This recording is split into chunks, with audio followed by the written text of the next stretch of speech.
திமுக இதை சொன்னா ட்ரிகர் ஆவாங்கன்னு அவங்களுக்கு கரெக்டாக தெரிஞ்சுதான். நான் ரொம்ப வெளிப்படையாக சொல்கிறேன், திட்டமிட்டு தான் நிர்மல்குமார் அந்த வார்த்தையை பயன்படுத்துகிறார். முதல்ல நீங்கள் உருட்டுக்கட்டை எடுத்து கையில் காட்டாதீங்க. நானே சாட்சி, நானே லஞ்சம் கொடுத்துருக்கேன் அப்படின்னு இப்போ அதை மாற்றிக்கிட்டார்ல அவர். கட்டாயப்படுத்தி கேட்டாங்க. என்ன சார் கட்டாயப்படுத்தி தான் கட்டி போட்டாங்களா? கையில் அந்த மார்க்லாம் இருக்கா? எந்த கயிறை வச்சு கட்டி போட்டாங்க?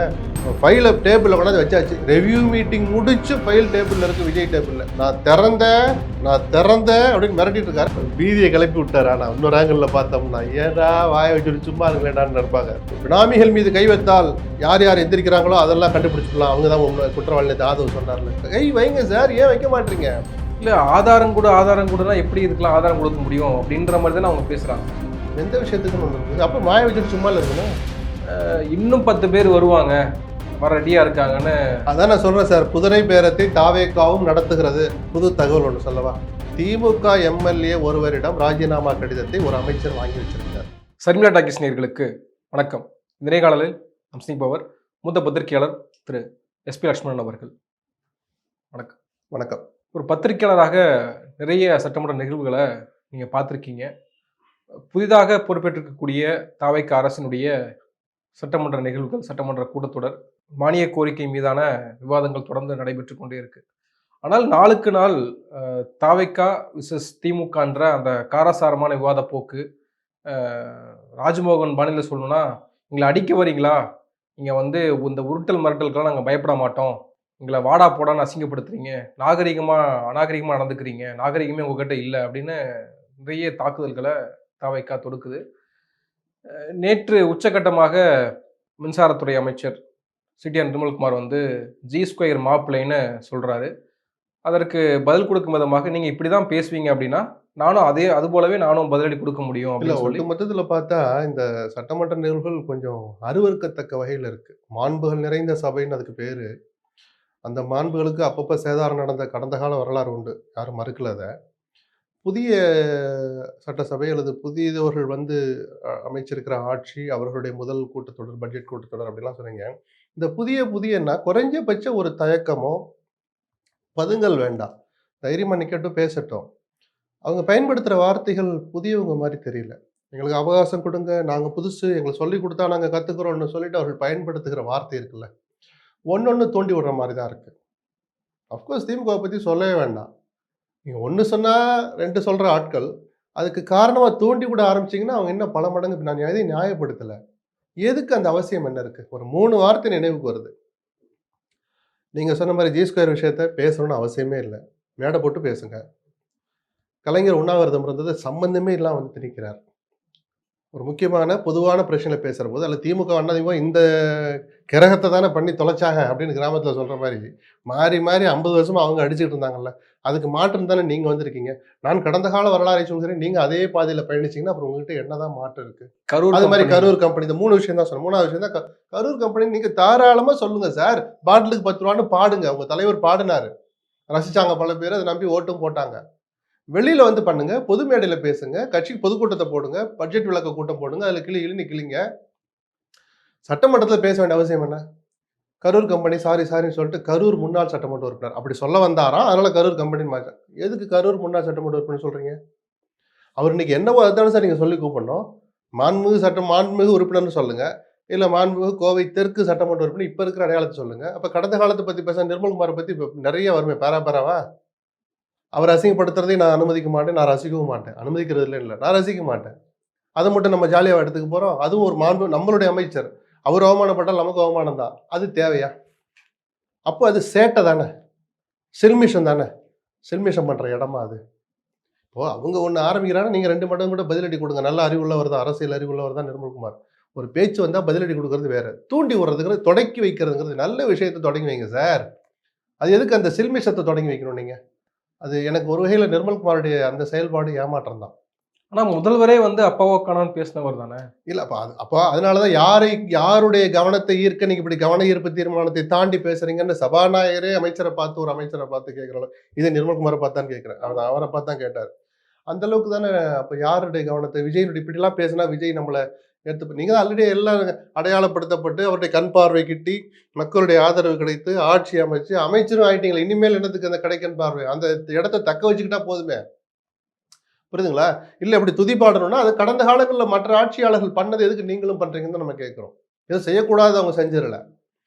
சபைய நடத்திட்டு போகணும், நம்ம புதுசா இருக்கிறோம், கத்துக்கணும்னு நினைக்கிறவங்க, அவங்கள பேச விடணும், அவங்க பண்ண தவறுகள அம்பலப்படுத்தணுமே தவிர, முதல் தப்பே இவங்களே பண்ணிட்டாங்கன்னா, அப்புறம் ஆட்சியாளர்களுக்கு அந்த ஒரு மாரல் இது போயிடுது. அந்த கிரெடிபிலிட்டியே போயிடுது. திமுக இத சொன்னா ட்ரிகர் ஆவாங்கன்னு உங்களுக்கு கரெக்ட்டா தெரிஞ்சு தெரிஞ்சுதான். வச்சிருக்காங்களா? நான் ரொம்ப வெளிப்படையா சொல்றேன். திட்டமிட்டு தான் நிர்மல்குமார் அந்த வார்த்தைய பயன்படுத்துறாரு.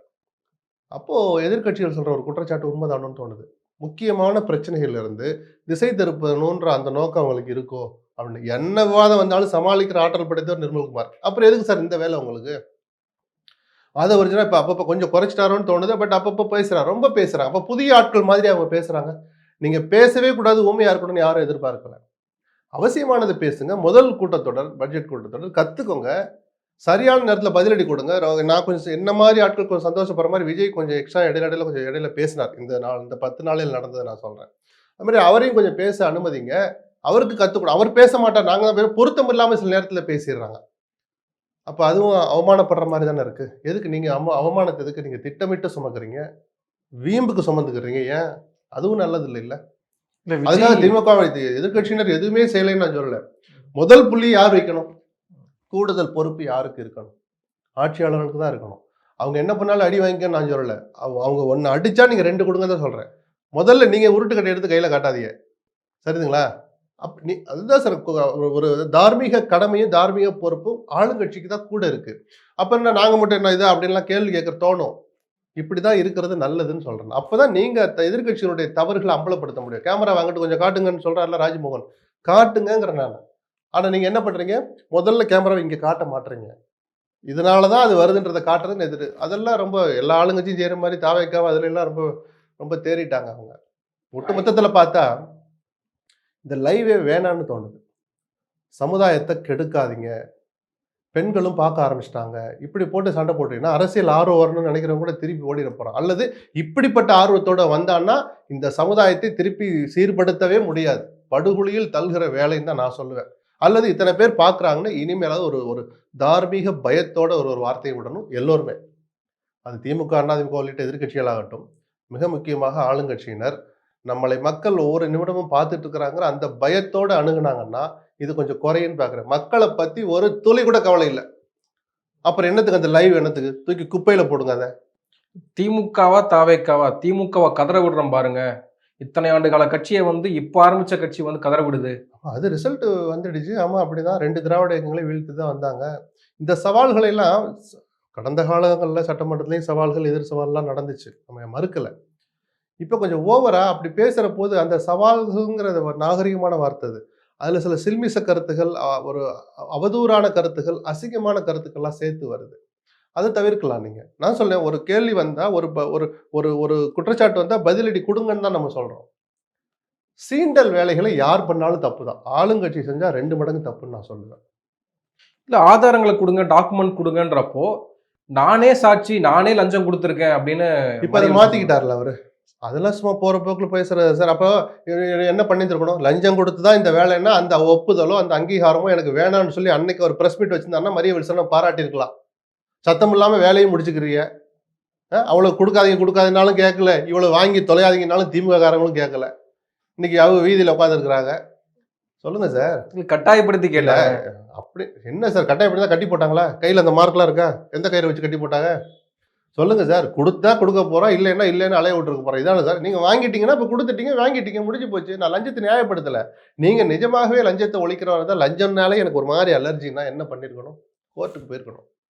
லஞ்சம் கேட்கறாங்க, நான் குடுக்கல. எனக்கு எல்லா விதமான தகுதிகளும், என்னவெல்லாம் கிரைட்டீரியா இருக்கணும்னு சொல்றாங்களோ ஒரு பள்ளிக்கு அங்கீகாரம் வழங்க, அது அத்தனையும் என்கிட்ட இருக்கு.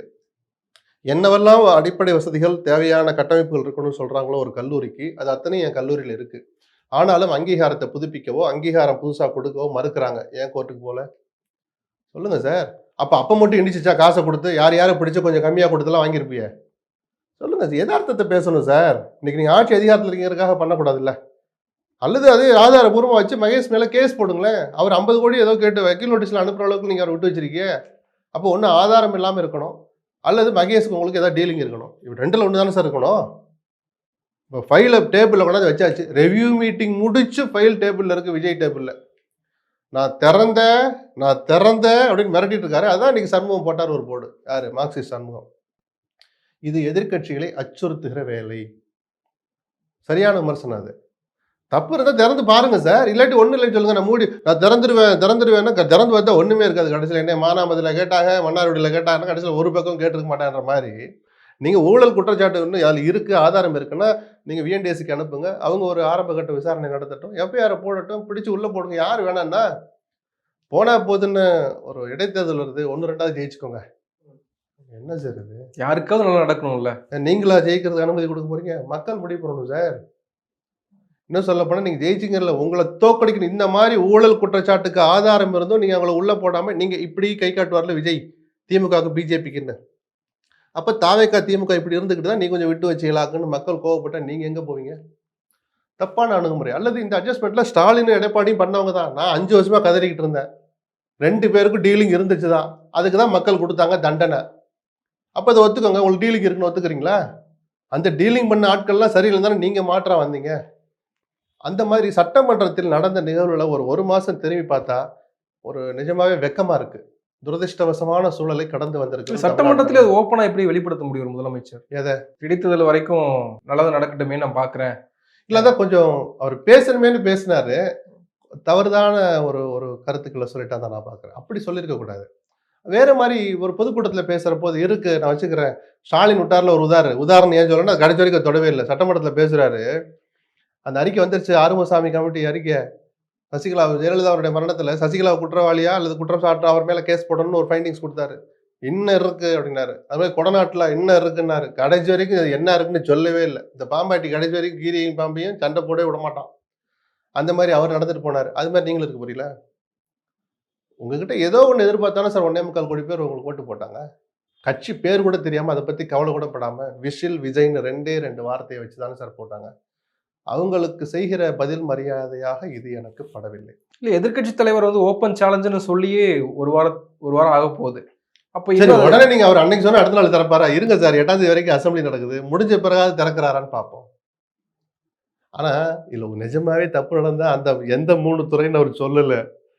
பீதியை கிளப்பி விட்டாரு. ஆனா இன்னொரு ஆங்கிள் பார்த்தோம்னா ஏடா வாய வச்சுட்டு சும்மா இருங்களேடான்னு இருப்பாங்க. குற்றச்சாட்டுக்கு ஆளாக வாய்ப்புள்ள மந்திரிகள். ஏன்னா திமுக ஆட்சியிலையும் தப்பு நடந்துச்சு. அவங்களும் பணம் அடிச்சாங்கல்ல. நீங்க லஞ்ச ஒழிப்புத்துறை வந்து யார் மேலேயும் வழக்கு போடலாம். எல்லா எம்எல்ஏக்கள் மேலேயும் வழக்கு போட முடியும். ஒரு வீட்டுக்குள்ள போய் இந்த சோஃபா எப்படி வாங்கினேன் பில்லை காட்டுனா பில் இருக்காது. முடிஞ்சு போச்சா? வருமானம் 1,10,000 தான். இது நீ 5 வருஷத்துல 60 லட்சம் 65 லட்சத்துக்கிட்ட தான் வரும். ஆனா நீ உன் சொத்து இப்போ இருக்கிறத பார்த்தா 1.25 கோடிக்கு மேலே தேர்தே அப்படின்னு வழக்கு போடுறத போட முடியும். நீ நிரூபிக்கிறது கோர்ட்டில் நிரூபிச்சுட்டு வெளியில வா. புரியுதுங்களா? வழக்கு போடணும்னா யார் மேலேயும் போடலாம். அது ஆட்சியாளர்களுக்கு இருக்கிற ஒரு வசதி. அப்படி ஆகிப்போச்சு இப்போ. ஆனால் ஊழல் குற்றச்சாட்டுன்னு இருக்குல்ல, ஃபைலில் இருக்கிற ஊழல்ங்கிறது வேற கதை.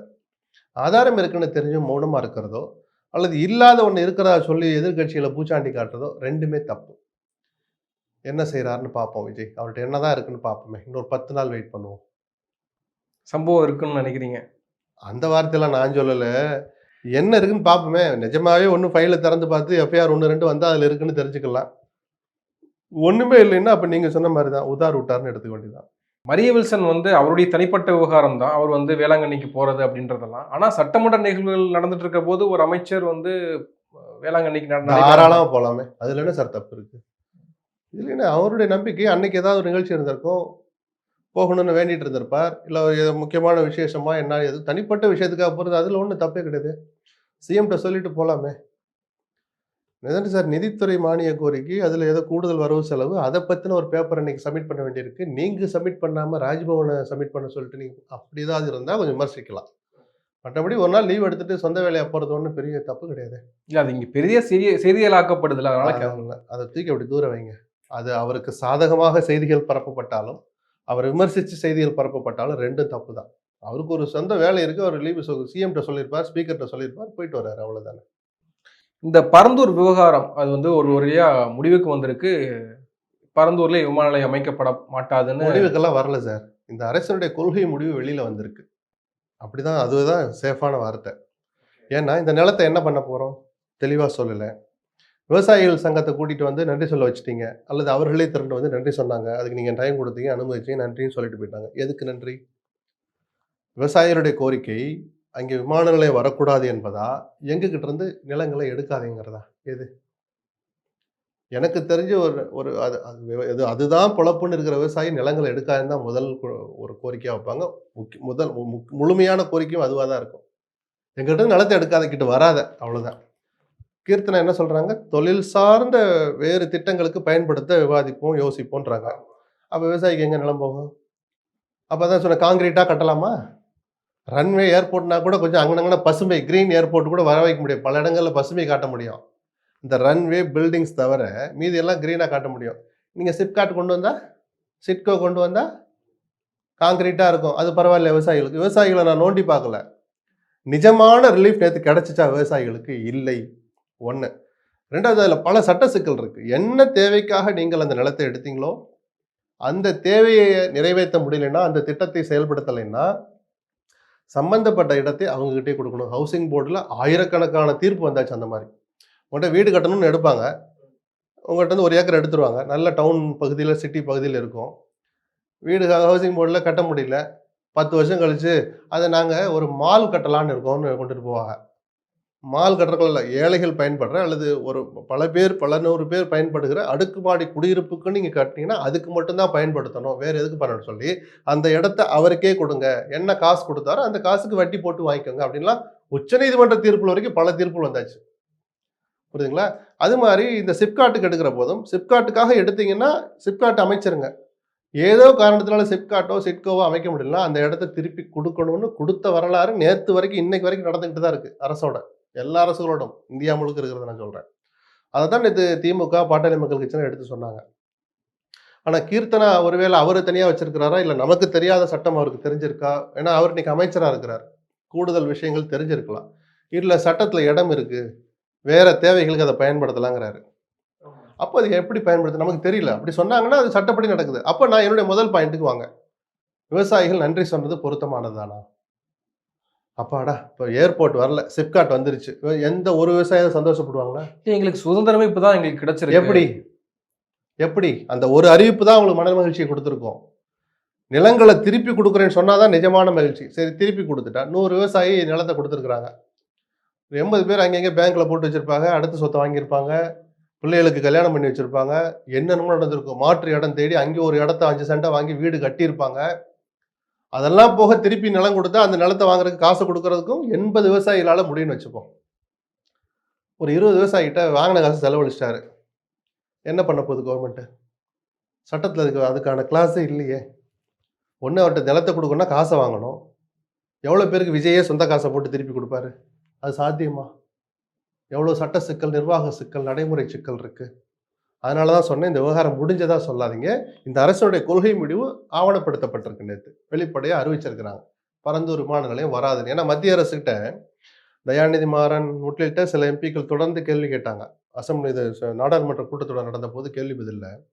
ரிட்டன் ஆன்சர் என்ன சொன்னாங்கன்னா, தமிழ்நாடு அரசு எங்களுக்கு எந்த பதிலும் வரல. இந்த விமான நிலையம் வேணுமா, வேணாமாங்கிற மாரி இந்த 100 நாட்கள்ல எந்த பதிலும் வரவில்லை. எந்த கடித போக்குவரத்தும் இல்லைன்னு பதில் வந்துச்சு. அதுக்கு பதில் கொடுத்த அது நாடாளுமன்றத்தில் பிரிண்டட் கொஸ்டின் ஆன்சர் அது. அதுக்கு பதிலளிக்கிற மாதிரி தான் நேத்து மாநில அரசு தங்களுடைய நிலைப்பாட்டை தெரிவிச்சிருக்காங்களே தவிர, இந்த விவகாரம் இத்தோடு முடிந்ததாக நான் நினைக்கல. இன்னும் தொடரும். பல வடிவங்கள்ல தொடரும். ஆனா இது வந்து ரியல் எஸ்டேட் மாஃபியா, குறிப்பாக திமுகவினுடைய ரியல் எஸ்டேட் மாஃபியா வந்து அங்க நிலம் வாங்கி போட்டுட்டாங்க. அவங்க இத ஆக்குபை பண்றதுக்காக வந்து துடிக்கிறாங்க. இல்ல அதெல்லாம் போற போக்குல சொல்லக்கூடாது. ஆதாரத்தோட போட்டு பண்ணணும். இந்தாங்க ஜி ஸ்கொயர் அவங்க ஆளு தான்.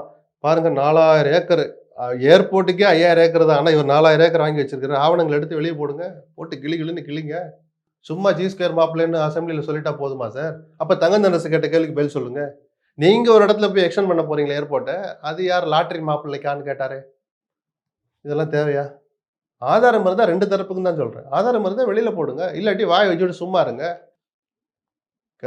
பினாமிகள் மீது கை வைத்தால் யார் யார் எந்திரிக்கிறாங்களோ அதெல்லாம் கண்டுபிடிச்சுக்கலாம். அவங்க தான் உண்மை குற்றவாளி ஜாதவ் சொன்னார்ல. கை வைங்க சார், ஏன் வைக்க மாட்டீங்க? அந்த ஜி ஸ்கொயர் பாலாவும் அவருடைய இன்னொரு நிர்வாகி, அந்த நிறுவனத்தோட இன்னொரு சிஓன்னு நினைக்கிறேன், பேட்டி கொடுக்குற ரீல்ஸா கட் பண்ணி போடுறீங்களே. கடந்த ஆட்சியை விட இந்த ஆட்சியில் ஒப்புதல்கள் மிக வேகமாக கிடைக்கிறது, லஞ்சமே இல்லை, அந்த ரீல்ஸை நீங்க தானே ரசிச்சீங்க, உங்க ஆட்கள் தானே போட்டு பரப்பிக்கிட்டு இருந்தாங்க. இப்ப சொல்லுங்க, ஜி ஸ்கொயரை வச்சிருக்கிறது யாரு? இப்படி கேட்கறதா? இந்த மாதிரி விவாதங்கள் ஒன்றும் ஒரு தொழில் நிறுவனம்னா தொழில் பண்ண விடுங்க. ஜி ஸ்கொயரா யாரா இருந்தாலும் சார், அப்படி இப்படி அட்ஜஸ்ட் பண்ணி தான் தொழில் பண்ணிட்டு இருப்பாங்க. ஆளுங்கட்சி அனுசரிச்சு போய் தான் ஒப்புதல்கள் பல வாங்கியிருப்பாங்க. இல்ல மாப்பிள்ளை வீட்டு ஸ்டாலினோட மருமகன் சபரீசனுக்கு அதில் பங்கு இருக்குன்னு நிரூபிச்சு அதுக்கான பினாமி ஆக்ட்ல உள்ள தள்ளுங்கிறேன் நான். சொத்துக்களை பறிமுதல் பண்ணுங்க, முடக்குங்க. போற போக்குல ஒரு தொழில் நிறுவனத்தை இழுக்கிறது யாருக்குமே நல்லது இல்லைன்னு நான் சொல்லுவேன். இல்ல ஆதாரம் கூடனா எப்படி இதுக்கெல்லாம் ஆதாரம் கொடுக்க முடியும் அப்படின்ற மாதிரி தானே அவங்க பேசுறாங்க. எந்த விஷயத்துக்குன்னு ஒன்று இருக்குல்ல. அப்போ மாய வச்சுட்டு சும்மா இருக்கணும். மூடிட்டு சும்மா இருக்க வேண்டியான கிராமங்களில் சொல்ற மாதிரி தானே சொல்ல வேண்டியிருக்கு. ஆதாரமும் இல்லை, நாங்கள் பேசிட்டே இருப்போம்னா 2 கட்சியிலும் தான் சொல்றேன். ஆளுங்கட்சிக்கு எதிர்கட்சிக்கு சேர்த்து தான் சொல்றேன். வாய் இருக்குங்கிறதுக்காக பேச முடியாது. சட்டமன்றத்துல சில சட்ட பாதுகாப்பு இருக்கு. அது நீங்க என்ன வேணாலும் பேசலாம். ஜட்ஜை கூட திட்டலாம். வெளியே திட்டினா அவர் உரிச்சு எடுத்துருவாரு. அசெம்பிளில நீங்க பேசலாம், ஒண்ணும் செய்ய முடியாது. அந்த வசதியை, அந்த பிரிவிலேஜை நீங்க தவறான விஷயங்களுக்கு பயன்படுத்தக்கூடாதுன்னு சொல்றேன் நான். இறுதி அதுல இடைத்தேர்தல் விவகாரம். விஜயினுடைய ஸ்பீச்லயே வந்து ஹிண்டாவே சொல்றாரு. இடைத்தேர்தலையாவது யாருக்கும் நல்லது நடக்கணும் அப்படின்னா அந்த ஃபைல்ஸ் எல்லாம் இடைத்தேர்தலுக்காக தான் வச்சிருக்காரோ, அதை வச்சு எனக்கு தெரிஞ்ச அதுக்கு இடைத்தேர்தலுக்கு சம்பந்தம் இருக்காது, இருக்க வாய்ப்பே இல்லை சார். விஜய் இந்த 100 நாட்கள் நான் என்ன செஞ்சிருக்கேன், இன்னும் என்னவெல்லாம் செய்ய போறேன்னு போய் பிரச்சாரம் பண்ண போறார். இந்த 100 நாட்கள் இவங்க என்ன லட்சணத்துல ஆட்சி நடத்தினாங்கன்னு அவங்க சில விமர்சனங்கள் வைக்க போறாங்க. இதை பார்த்து மக்கள் இடப்பட போறாங்க, அவ்வளவுதானே சார். ஃபைலுக்கு அதுக்கெல்லாம் சம்பந்தம் இல்லை சார். ஆனா இந்த 110 விதியின் கீழே ஒரு முக்கிய அறிவிப்புகள்லாம் கொடுத்ததினுடைய விளைவு நம்ம பார்க்கறது, ஒருவேளை சீக்கிரம் இடைத்தேர்தல் வரப்போகுதோ. அப்படி இல்லை, எங்க அசம்பிளி நடக்கும்போது தானே ஒன்டன்ல வாசிக்க முடியும். அது பல இப்ப சொன்ன எல்லா விஷயங்களுமே நம்ம இப்ப எதிர்க்கட்சிகள் கேட்ட கேள்விகள். சிலிண்டர் 6 சிலிண்டர் என்னாச்சு அப்படின்னா, சரி தான் 3 சிலிண்டர் வச்சுக்க. பரந்தூர் ஏர்போர்ட்டை பத்தி ஒண்ணுமே பதில் வரலைங்கிறாங்களே சென்ட்ரல் கவர்மெண்ட்னா, இந்த 110ல வாசிக்கிறேன், பரந்தூர் ஏர்போர்ட் கிடையாது. அப்படிதானே சார் ஒண்ணு. இதை சொல்லாம இருக்க முடியாதுல்ல, அசம்பிளிலான சொல்லி ஆகணும். இதுக்கும் இடைத்தேர்தலுக்கும் சம்பந்தம். நான் தான் சொன்னேன், இந்த 3 சிலிண்டர் எதுக்கு பயன்படுத்துவார்? இடைத்தேர்தலில் கண்டிப்பா சொல்லுவார். 6ன்னு நான் சொன்னேன், 3 கொடுத்துட்டேன்னா இன்னொரு 3 சீக்கிரமே வருது அப்படின்னு போய் சொல்ல போறாரு. எல்லா இல்லத்தரசிகளுக்கும் சொன்னாரு. இப்போ வந்து இதெல்லாம் பிரச்சாரத்துல சொல்லி மக்கள் இடம் போடட்டுமே. அதுல சில பேருக்குலாம் எங்களுக்குலாம் இல்லைன்னு வருது அப்படின்னு கேட்கட்டும், அதை வாக்குப்பெட்டியில காட்டட்டும். ஸோ ஒரு அறிவிப்போ அறிவிக்காம விட்டதுனாலயோ அதெல்லாம் இடைத்தேர்தல் முடிவுகள்ல இம்பாக்ட் இருக்கான்னு சொல்றேன் நான். அந்த நேரத்து பிரச்சனைகள், அதை சம்பந்தப்பட்ட கட்சியில் மக்கள்கிட்ட எடுத்துட்டு போற விதம், அதை அந்த மக்கள் காது கொடுத்து கேட்கணும். கேட்குறாங்களா இல்லையா, எவ்வளோ தூரம் கேட்குறாங்க, கேட்டு அதை ஒரு பரிசீலிக்கிறாங்களா, அதை ஒரு ஃபேக்டரா பார்த்து தான் ஓட்டு போடுறாங்களான்னு பல பல விஷயம் இருக்கு. இந்த ஃபைலை ஓப்பன் பண்ணுறது, 3 சிலிண்டர் கொடுத்தது இதனால இல்லை. 100 நாள் ஆட்சியே மொத்தமாக பார்ப்பாங்க. ஒரு கொலை நடந்துச்சு, வாயை திறந்து பேசினாரா? ஜெயிலே ஒருத்தனை அடிச்சு கொண்டாங்க, விஜய் பேசினாரா? கர்நாடகாவுக்கு போகிறேன் போகலை ஏதாவது பொது வெளியில் சொன்னாரா? அப்படின்லாம் பல விஷயங்கள் அவங்களும் சொல்லுவாங்க. இந்த 100 நாள் எங்களை பாடா படுத்தினாங்க திமுகன்னு இவரும் போய் எங்கிட்ட ஒரு இதை சொல்லுவார். எது நடக்குதுன்னு பார்ப்போமே, எதை மக்கள் ஏற்றுக்கிறாங்கன்னு பார்ப்போம். ஆனா இந்த 6 இடைத்தேர்தல் 6 தொகுதின்னு சொல்லும்போது இது சட்டமன்றத்திலேயே விவாதிக்கப்பட்டுச்சு. 6 தொகுதிகளுக்கு இன்னும் பணிகள் நடைபெறல. அங்க சட்டமன்ற உறுப்பினர்கள் இடம்பெறாதனால அவங்களுக்கெல்லாம் முக்கியத்துவம் அந்த சட்டமன்றங்களுக்கு கிடைக்கல அப்படின்றப்போ, இன்னும் 10 பேர் வருவாங்க, வர ரெடியா இருக்காங்கன்னு. அதான் நான் சொல்றேன் சார், குதிரை பேரத்தை தாவேக்காவும் நடத்துகிறது. இன்னொன்னு சொல்லட்டா, புது தகவல் ஒன்று சொல்லவா? இவ்வளவு தூரம் சொல்றாங்கல்ல, அதிமுகலேருந்து 6 பேர் வந்துட்டாங்க, இன்னும் 10 பேர். திமுக எம்எல்ஏ ஒருவரிடம் ராஜினாமா கடிதத்தை ஒரு அமைச்சர் வாங்கி வச்சிருக்கிறார். சரியா? எதுக்கு? இந்த கோர்ட்டு கேஸ் தலையிடலைன்னா இந்நேரம் அவருடைய ராஜினாமாவை ஏற்றுக்கொள்ளப்பட்டு அவரும் அடுத்த முதல் மாடியில் போய் கட்சியில் சேர்ந்திருப்பாரு. ஏன்னா எல்லாரும் வர்றாங்கன்னு பிம்பத்தை காட்டுறதுக்காக, எண்ணிக்கை இல்லாம எல்லாம் இல்லை. ஸோ இந்த பேரங்களை தாவேக்காவும் நடத்துற போது நான் திரும்ப திரும்ப சொல்றேன், திமுக அதிமுகவும் அதே வேலை செய்வாங்க. நேற்று எடப்பாடி விட்டார வார்த்தை, எங்களுக்கு உங்களை வாங்க தெரியாதா? எடப்பாடிக்கிட்டே சவால் விடுறிய, அவர்கிட்ட இல்லாத பணமா? வாங்கணும்னு நினைச்சா எதையெல்லாம் வாங்கின ஆள் அவரு. ஜெயலலிதா மரணத்திற்கு பிறகு எத்தனை பேரங்கள் பண்ணிருப்பாரு, அவரு எத்தனை சமாளிச்சிருப்பாரு, துண்டை போட்டு எத்தனை இது நடத்திருப்பாரு பேச்சுவார்த்தை. கேட்டாங்களே எடப்பாடி. நான் தான் சொல்றேன், நீங்க எல்கேஜி யூகேஜின்னா அவங்கெல்லாம் யூஜி பிஜி பிஹெச்டி படிச்ச ஆட்கள். திமுக அதிமுக இந்த 2 மட்டும் இல்ல, ஒத்த எம்எல்ஏ வச்சிருக்கிற பிஜேபியை குறைச்சு மதிப்பிடாதீங்கன்னு நான் சொல்லிக்கிட்டே இருக்கிறேன். ஆட்சி கவிழ்ப்பு முயற்சி அப்படின்னு விஜய் சுதந்திர தின உரையிலே பேசுறதுனால நானும் பேசுறேன். ஆதவ அர்ஜுனா 10 மேடையில் பேசினா 8 மேடையில் ஆட்சி கவிழ்ப்பை பத்தி பேசுறார். இந்த அரசு எஃப்ஐஆரையே போட்டு அதை சட்டப்பூர்வமான ஒரு குற்றச்சாட்டாக ஆக்கின பிறகு அதை பேசுறதுல தப்பு இல்லை. பிஜேபியை குறைச்சு மதிப்பிடாதீங்க, அவர்களும் ஏதாவது செய்ய நினைப்பாங்க. இதுல தான் விஜய் உஷாரா இருக்குன்னு நான் சொல்லிக்கிட்டே இருக்கேன். நீங்கள் அந்த ஆயுதத்தை கையில் எடுத்தால் அவர்கள் அதுல நல்ல அசகாய சூரர்கள் எல்லா விதமாகவும் அந்த ஆயுதத்தை பயன்படுத்துவாங்க. சரியா? புரிஞ்சுக்க வேண்டியவங்க புரிஞ்சுக்கணும். நன்றி, நிறைய விஷயங்களை பகிர்ந்துருக்கீங்க. நேரத்துக்கு மிக்க நன்றி. நன்றி.